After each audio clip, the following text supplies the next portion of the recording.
जटाटवीगलज्जलप्रवाहपावितस्थले गलेवलम्ब्य लम्बिताम्भुजङ्गतुङ्गमालिकां डमड्डमड्डमड्डमन्निनादवड्डमर्वयं चकारचण्डताण्डवं तनोतु नः शिवः शिवं। जटाकटाह सम्भ्रमभ्रमन्निलिम्पनिर्झरी विलोलवीचिवल्लरी विराजमानमूर्धनि धगद्धगद्धगज्ज्वलल्ललाटपट्टपावके किशोरचन्द्रशेखरे रतिप्रतिक्षणं मम धराधरेन्द्रनन्दिनी विलासबन्धुबन्धुर स्फुरद्दिगन्तसन्तति प्रमोदमानमानसे कृपाकटाक्षधोरणी निरुद्ध दुर्धरापदे क्वचिद्दिगम्बरे मनो विनोदमेतु वस्तुनि जटाभुजङ्गपिङ्गळस्फुरत्फणामणिप्रभाकदम्ब कुङ्कुमद्रव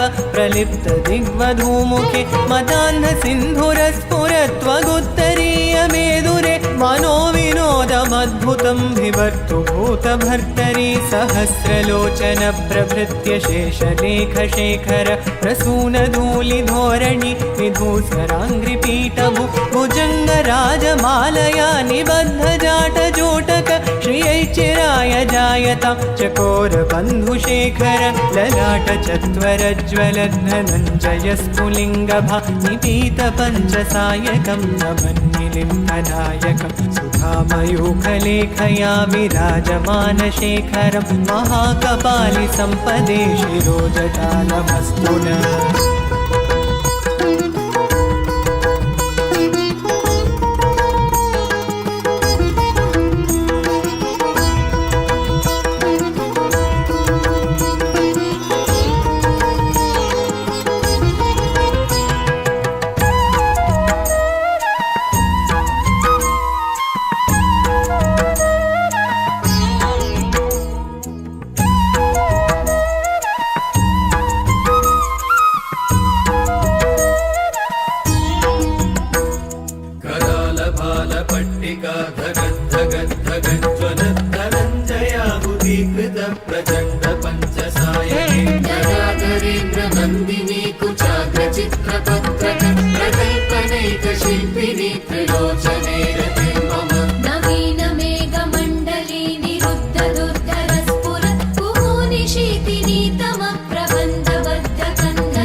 विजृम्भणा मधुव्रतं स्मरान्तकं पुरान्तकं भवान्तकं मकान्तकं गजान्तकान्तकान्तकं तमन्तकान्तकं भजे जयत्वदभ्रविभ्रमभ्रमद्भुतङ्गमश्वस विनिर्गमत्क्रमस्फुरत्करालबालहव्यवन् धिमिद् धिमिद् धिमिद्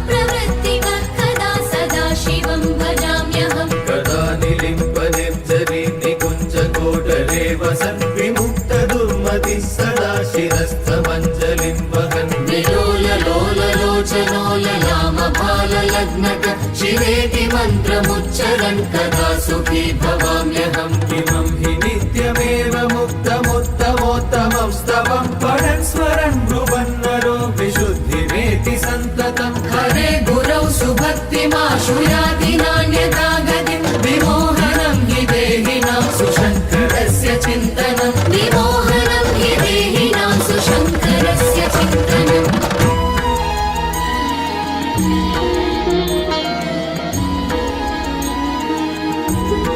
पूजावसानसमये दशवक्त्रगीतम् यः शम्भुपूजनपरं पठति प्रदोषे तस्य स्थिरान्द्रजगजेन्द्रतुरङ्गयुक्ताम् लक्ष्मीं सदैव सुमुखीं प्रददाति शम्भुः।